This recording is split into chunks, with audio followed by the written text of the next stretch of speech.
good? My name is Charity Croft. Black Lives Matter is a racist hate group that's primary purpose is to murder the entirety of the American police force and create a new society in which black people are the rulers and the only ones that actually matter.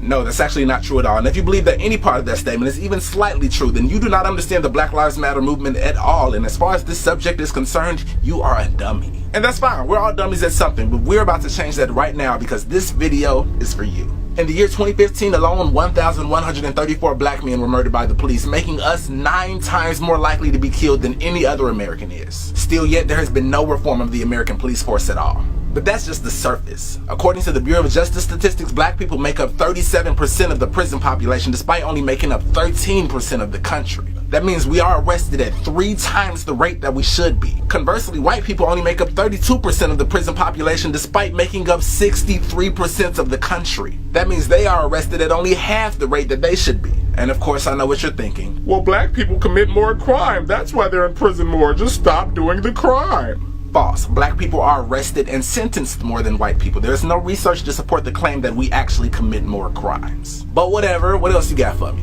Well, still, black people kill black people way more than police kill black people. Apparently, black lives don't matter to black people. Good job. You're actually right about that one. But here's where it gets fun. Let's find out why black people kill each other more. Well, according to the BJS, 64% of all inmates in America do not have a high school diploma. Education and violent crime are so closely linked that State Farm Insurance and the Alliance for Excellent Education's report shows that if male graduation rate was improved by just 5%, that would decrease overall annual incidents of assault by 60,000, larceny by more than 37,000, motor vehicle theft by more than 31,000, and burglaries by more than 17,000. The school to prison pipeline is a real thing, people. There is countless evidence to support the fact that the worse schooling you have, the worse you tend to do in our society. Well, now, who has the worst schools? Black people. According to U.S. News and World Report, we have the lowest math and reading scores in every single grade. We are less likely than whites to have an associate degree or a bachelor's degree or a master's degree. We are read to less, told a story less, given arts and crafts less. Even the chances of us visiting a library before the age of 5 are severely less. But you know what we're more likely to do? We're more likely to not graduate high school at all, twice as likely to be exact. We're 3 times more likely to be held back than white children, and also black children are 3 times more likely to be suspended or expelled. And yes, I know what you're thinking. Well, it's not my fault your kids aren't doing well. Maybe you should start teaching them more than just how to twerk and play basketball. Or hey, what about maybe black kids just aren't as smart? False. Stop it.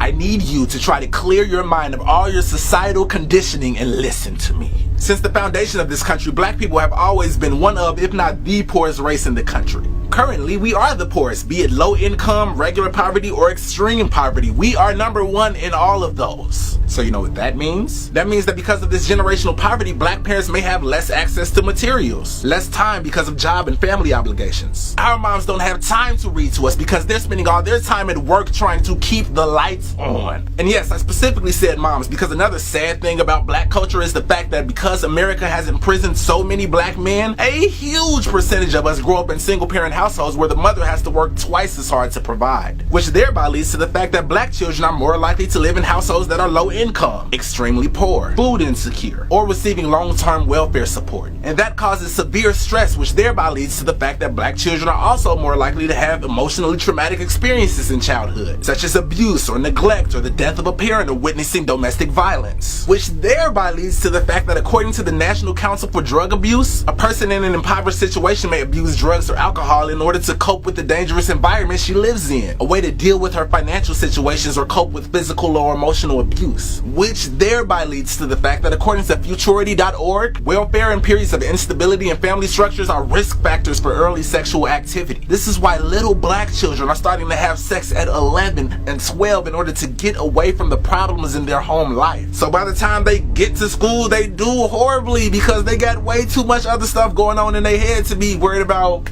Pythagorean theorem. Like, this is it. Poverty leads to bad schooling. Bad schooling leads to high criminal activity. High criminal activity leads to racism. And racism leads to discrimination and black people not being given the same opportunities, which leads right back to poverty. And the cycle starts over.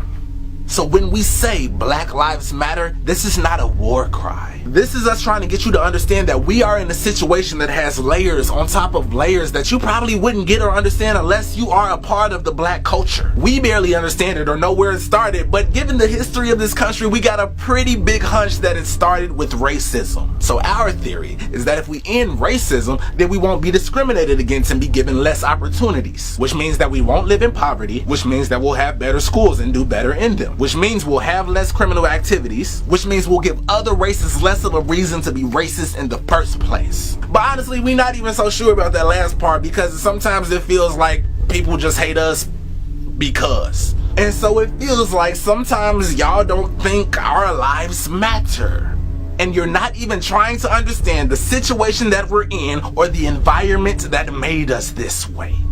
So, to all black people, please do your best to educate those around you. Give love and emotional support to your community. And if you have the financial means, give money to your community so that we can stimulate our own economies. To all other races, specifically white people, we would just like you to really try to learn our circumstances and not just write us off as criminals and thugs. Really try to learn what it is that you could do to help reconstruct this systemic cycle that seems to engineer criminals and thugs. And to all people, I love you.